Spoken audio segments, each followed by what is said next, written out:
કેમ છો વિદ્યાર્થી મિત્રો? હું મોરી એકેડમીમાંથી મિલિંદ મોરી સર તમારી માટે લાવ્યો છું કોમર્સ વિભાગમાં ધોરણ 12 માં એકાઉન્ટ અને સ્ટેટના તમામ પ્રકારના દાખલાના વિડિયો.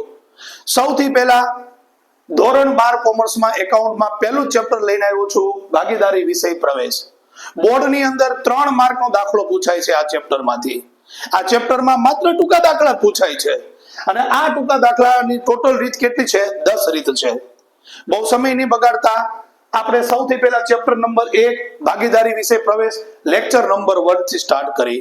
લેક્ચર ચાલુ કરતા પહેલા હું તમને બધાને એક રિક્વેસ્ટ કરું છું કે જો મારો વિડિયો તમને ખૂબ સારો લાગે, સારો નહીં ખૂબ સારો લાગે, અને બીજું કે તમને મજા આવી જાય, તો હું તમને રિક્વેસ્ટ કરું છું કે તમે મારા વિડીયોને લાઈક કરજો, મારી ચેનલને સબસ્ક્રાઇબ કરજો, અને 10 જૂન પછી હું આખી મોરી એકેડમી ચેનલ લાવી રહ્યો છું. તો 10 જૂન 2000 પછી તમે મારી આખી ચેનલની અંદર આવી શકશો, જેમાં બુકની અંદરના તમામ પ્રકારના અકાઉન્ટ અને સ્ટેટના દાખલા હું તમને દેખાડીશ. તો સમય નહીં બગાડતા સૌથી પહેલી રીત આપણે લઈ છીએ ઉપાડ પર વ્યાજની રીત.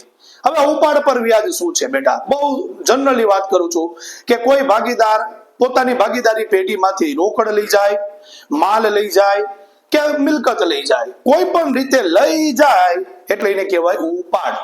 હવે આ ઉપાડ કર્યો તો બાકીના ભાગીદાર શું કે, એ ભાઈ તું કઈક લઈ ગયો હોઉં તો માથે વ્યાજ તો ચૂકવાય.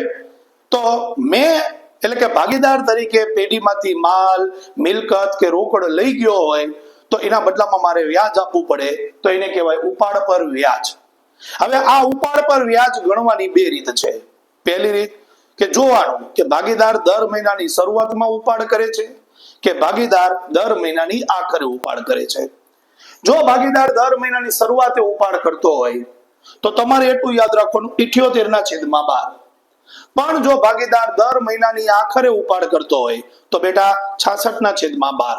પણ આ કેવી રીતે આવ્યા? તો વેરી સિમ્પલ. સૌથી પહેલા અહીંયા મેં મહિના લખી નાખ્યા. જનરલી કેવું હોય આપણે બેટા કે એપ્રિલમાં મહિનો ચાલુ થાય અને માર્ચમાં મહિનો પૂરો થાય. તો એપ્રિલ થી માર્ચ સુધીના મેં મહિના લખી નાખ્યા. હવે એક ભાગીદાર તરીકે હું પોતે મિલિંદ મોરી જો દર મહિનાની શરૂઆતમાં ઉપાડ કરું, એટલે કે એપ્રિલ મહિનાના પહેલા જ દિવસે ઉપાડ કરું, તો એનો મતલબ કે મારે એપ્રિલ મહિનાથી છેક માર્ચ મહિના સુધીનું વ્યાજ ચૂકવવું પડે. તો એપ્રિલમાં મારે 12 મહિનાનું વ્યાજ ચૂકવવું પડ્યું, મે માં મારે 11 મહિનાનું ચૂકવવું પડ્યું, એમ ઘટતા માર્ચ મહિનામાં મારે છે 1 મહિનાનું વ્યાજ.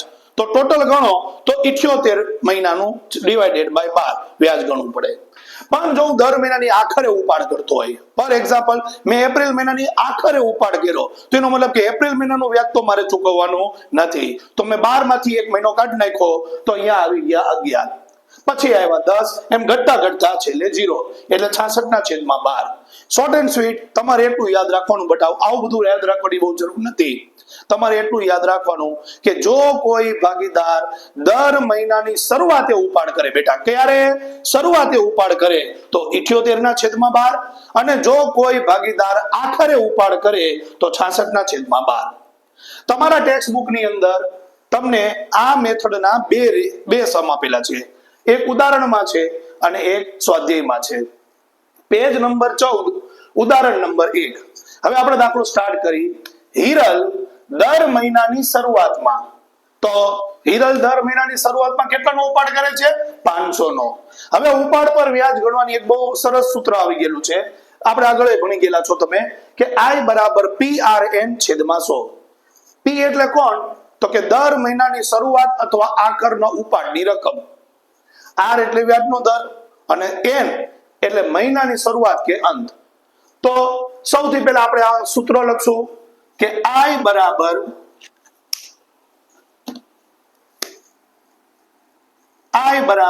PRN/100. સૌથી પહેલા P એટલે દર મહિનાની શરૂઆત કે અંતના ઉપાડની રકમ. તો બેટા દર મહિનાની શરૂઆતમાં કેટલાનો ઉપાડ કરે છે? તો કે 500નો.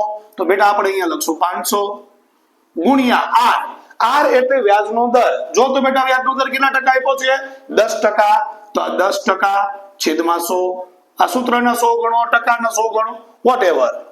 એને ગુણ્યા, હવે જોવાનું બેટા કયો શબ્દ છે? શરૂઆત. તો તરત લાઈટ થઈ કે મોરી સર કહેતા હતા જો શરૂઆતમાં ઉપાડ કરે તો 78/12. તો અહીંયા આપણે લખશું 78/12. તમે તમારું કેલ્સી યુઝ કરશો તો તમારે આનો જવાબ આવશે 325 રૂપિયા. આ તમારું આવ્યું ઉપાડ પર વ્યાજ. હવે બીજો એક પ્રશ્ન પૂછ્યો છે કે ભાઈ વાર્ષિક ઉપાડ કેટલો થાય? એકદમ ઈઝી છે બેટા. સૌથી પહેલા અહીંયા લખશું કુલ વાર્ષિક ઉપાડ.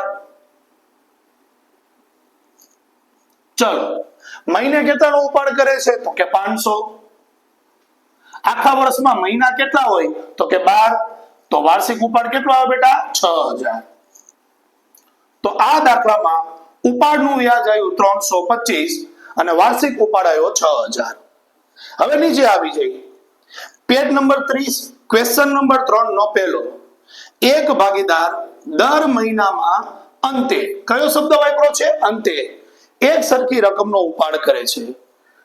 વર્ષના અંતે કુલ વાર્ષિક ઉપાડ. બેટા અહીંયા તમને મહિનાનો ઉપાડ આપ્યો હતો અને અહીંયા તમને વાર્ષિક એટલે આખા વર્ષનો ઉપાડ આપ્યો. હવે મારે આ સૂત્રનો ઉપયોગ કરવો હોય તો એનો નિયમ સાંભળજો કે અહીંયા પી એટલે મહિનાના ઉપાડની રકમ લખવી પડે અને અહીંયા તો વાર્ષિક ઉપાડ આપ્યો છે તો પેલા વાર્ષિક ઉપાડને માસિક ઉપાડમાં ફેરવી નાખવાનો. કેવી રીતે? એકદમ ઈઝી છે કે ભાઈ માસિક ઉપાડ બરાબર આખા વર્ષનો ઉપાડ કેટલો? તો કે 12000 અને આખા વર્ષમાં મહિના કેટલા હોય? તો કે 12.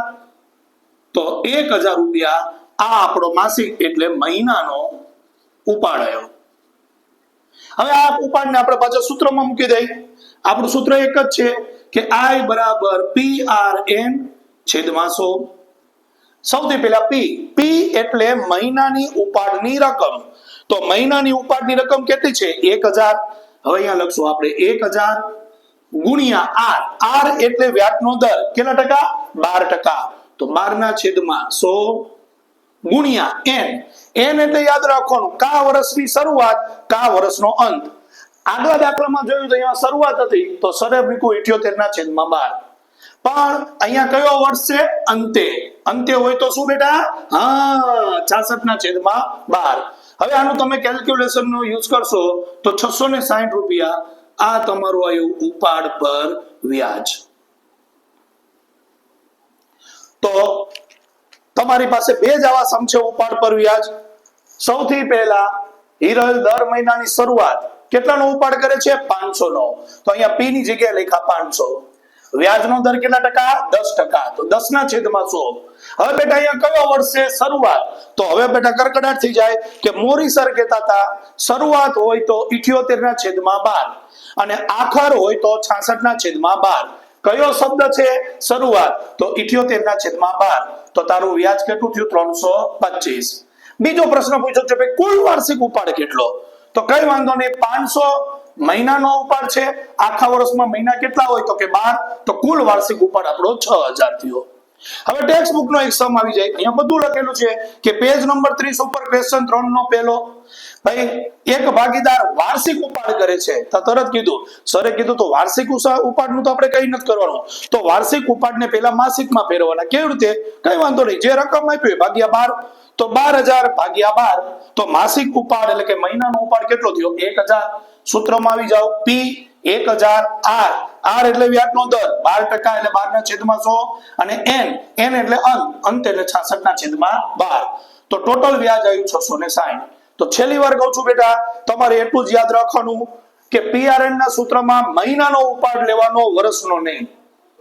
મહિનાનો હોય તો એમને લખી નાખવાનું, પણ વાર્ષિક ઉપાડ હોય તો એને મહિનામાં ફેરવી નાખવાનું. વ્યાજનો દર મૂકી દેવાનો. શરૂઆત હોય તો 78/12 અને અંતે એટલે કે આખરે હોય તો 66/12. જો આ વિડીયો સારો લાગ્યો હોય તો લાઈક કરજો, સબસ્ક્રાઇબ કરજો અને બીજા વિદ્યાર્થી મિત્રોને શેર કરજો. Thank you.